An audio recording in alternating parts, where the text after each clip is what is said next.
It used to be that retirement meant pretty much a life of leisure for most people. They quit working their full-time jobs and then they would be retired for the rest of their lives. These days, a lot of people see it differently.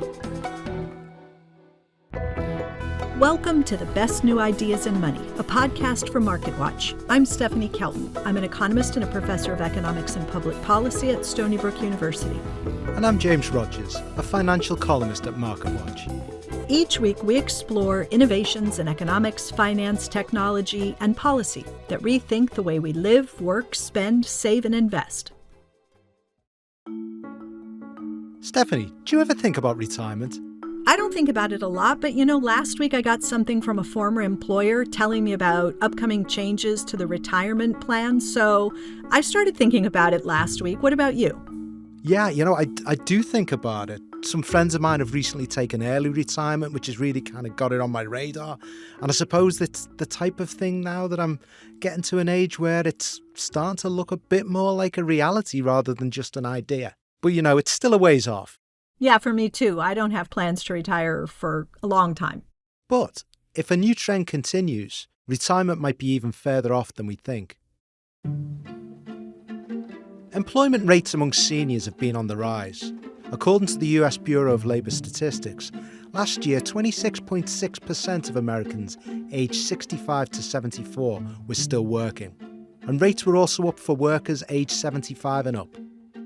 Those figures are projected to continue to rise. A recent survey from the Transamerica Center for Retirement Studies found that nearly half of working baby boomers expect to stay in the labor force past 70.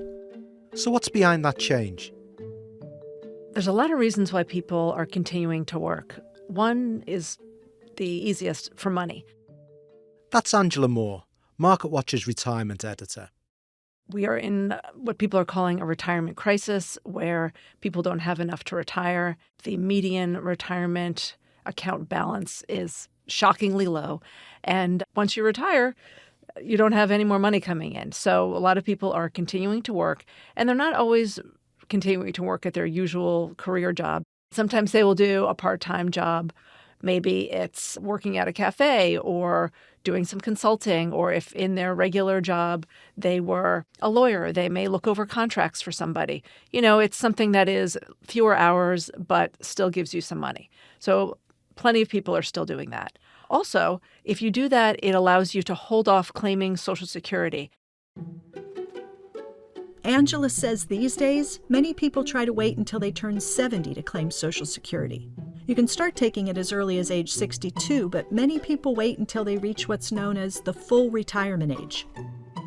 Full retirement age right now is 67, and full retirement age is a technical term, and you would get your full amount. That amount is a percentage based on a very complex formula that has to do with how much you've earned over the years, and it's divided over a certain number of quarters of earnings. But if you wait until you're 70, you get more. People are kind of rolling the dice that I'm probably going to live longer. If I wait until 70, if I can hold out till 70, I'll have a bigger check for the rest of my life. And that's what makes Social Security so amazing and so important, is that it is the only thing that exists like this. It is an annuity that is inflation protected, and it will last for the rest of your life. If you're in good health, and if you have enough resources, and if you can hold off till 70, for a lot of people, a lot of pre-retirees or retirees, that is something that they strive for, because you don't know what's going to happen down the road, and it's nice to know that you're going to have this guaranteed income for the rest of your life.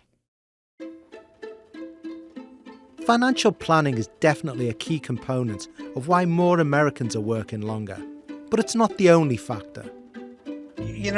More and more people are thinking of retirement much differently than our parents and grandparents used to think about it. It used to be that retirement meant pretty much a life of leisure for most people. They quit working their full-time jobs, and then they would be retired for the rest of their lives, which often wasn't very long, and they were not working by and large. These days, a lot of people see it differently. That's Richard Eisenberg. I write the View from Unretirement column for MarketWatch. Unretirement. That's a term Rich himself likes to use. Some people call it semi-retirement. What it means is that they're doing some work part-time in retirement but then they're spending the rest of the time doing other things like volunteering and mentoring and traveling and seeing family and friends. The work part of it is partly financial.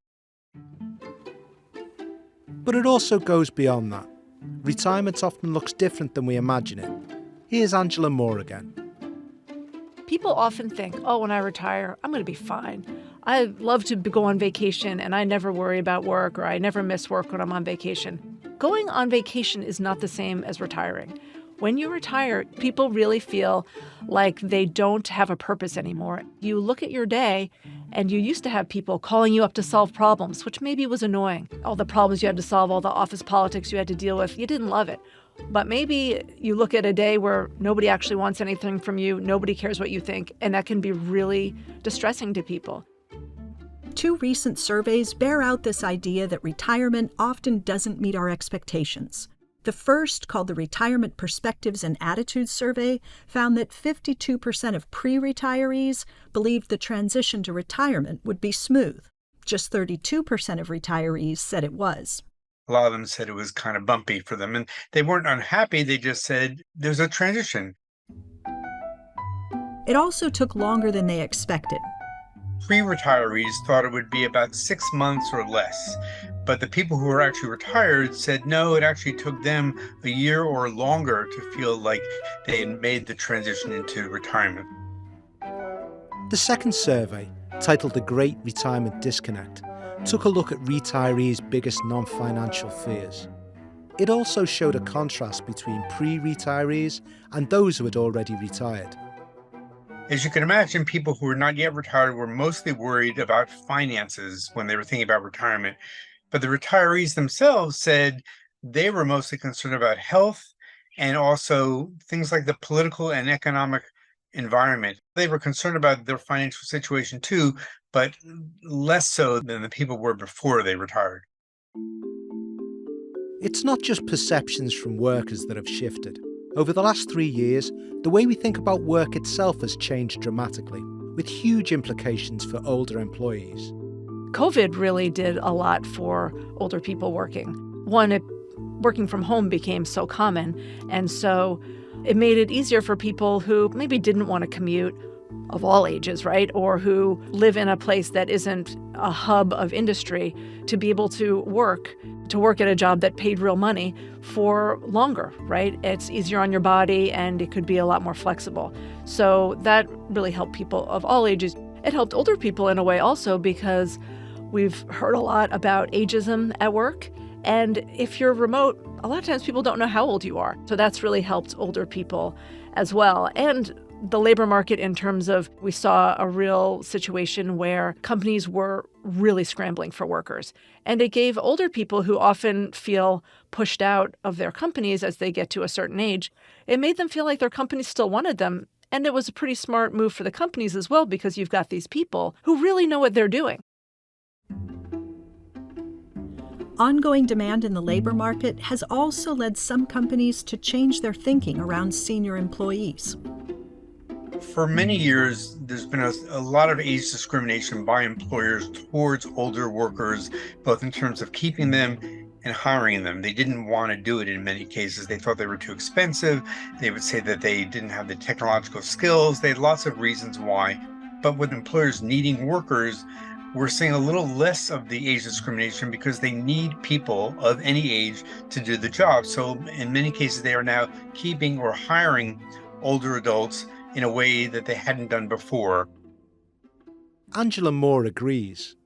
I think that companies are seeing that you can't really paint people with a broad brushstroke of young workers are this, older workers are that, because every worker is different. And if you look at older workers, you see people who have a lot of experience, have a lot of institutional knowledge, and maybe they don't want to do a full-on, full-time, gunning for the CEO role job. But maybe they want to do something part-time or 3/4 time, or even just something that's a little bit of a detour from what they have been doing all along. Like maybe they want to do some training, or maybe they can be some sort of a mentor to people in the office, or there's a million roles, right? And some companies have been really smart about creating a glide path for people who are older workers to allow them to take slightly different roles. This kind of acknowledges that this person doesn't want this particular role anymore, but they don't necessarily want to leave.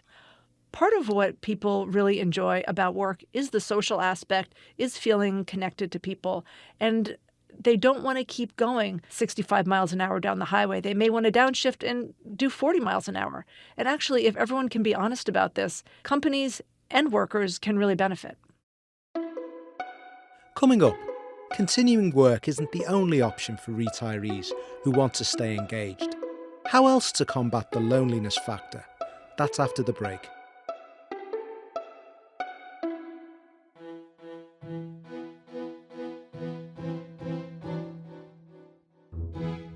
Welcome back to the best new ideas in money. Before the break, MarketWatch's Angela Moore and Richard Eisenberg walked us through why employment rates among seniors are on the rise and projected to continue to grow. But for retirees who are finished with working, retirement doesn't always look as they'd expect. In particular, social connections can be difficult to come by. Here's Angela Moore. The loneliness factor is huge. People often feel adrift when they retire. Finding connections to other people, whether it's through part-time work or doing things with your family, or even local politics, or just finding out what's going out in your town, or taking care of your grandkids, or whatever. There's a lot of things to do, but retirees are often not reaching out to this. Part of the reason may be that loneliness comes as a surprise to many retirees. One of the surveys we mentioned in the first half of the show found that pre-retirees thought they would make more connections during retirement. But as Rich Eisenberg notes, that wasn't the case. The reality was the retirees, 84% of them said they saw a decline in their social network, sometimes more than half of a decline in the daily social interactions they had. And 62% said they missed the social connections of work. So I do think it's something you want to think about as you're getting close to retirement, which is, what are you going to do to stay active and involved and see other people, ideally in person, but if not, then by Zoom and FaceTime, virtually, whatever it takes, just so you don't become totally isolated, because becoming isolated can be very bad for your mental health, can lead to depression, can lead to other physical ailments as well. So it's really important that people take care of themselves and do what they can to keep those social connections up. One way to do that? Volunteering. I've been doing a lot of volunteering since I started my retirement, and I really enjoy it for lots of reasons. For one thing, it gets me out of the house. I get to see people. I feel like I'm helping people. But I've also seen studies that show that volunteering in retirement can be good for both your mental health and your physical health. You can make new friends, younger and older people as well. It can have all kinds of benefits. But those benefits aren't being felt by the majority of retirees. Here's Angela Moore again. Only 26% of the nation's 70 million retirees volunteer. And that is despite the fact that this group is so knowledgeable, has a lot of great experience, and a lot of emotional intelligence to share. And the overall rate for volunteering isn't that great either. The overall rate for all ages is only 23%.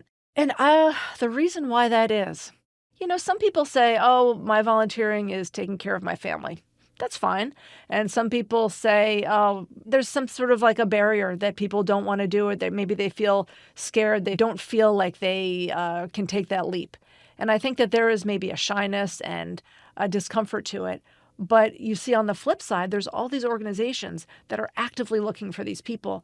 And we've seen that volunteering can raise your sense of well-being enormously.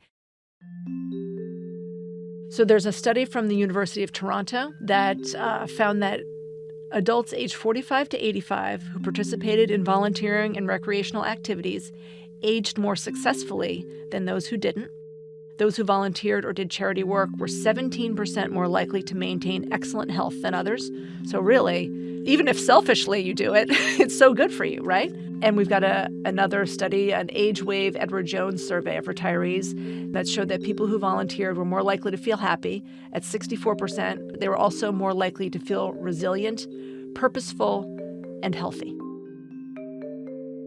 While he notes that he'd like to see nonprofits do a better job of reaching out to retirees, Rich Eisenberg says there are a lot of resources available to those looking for opportunities.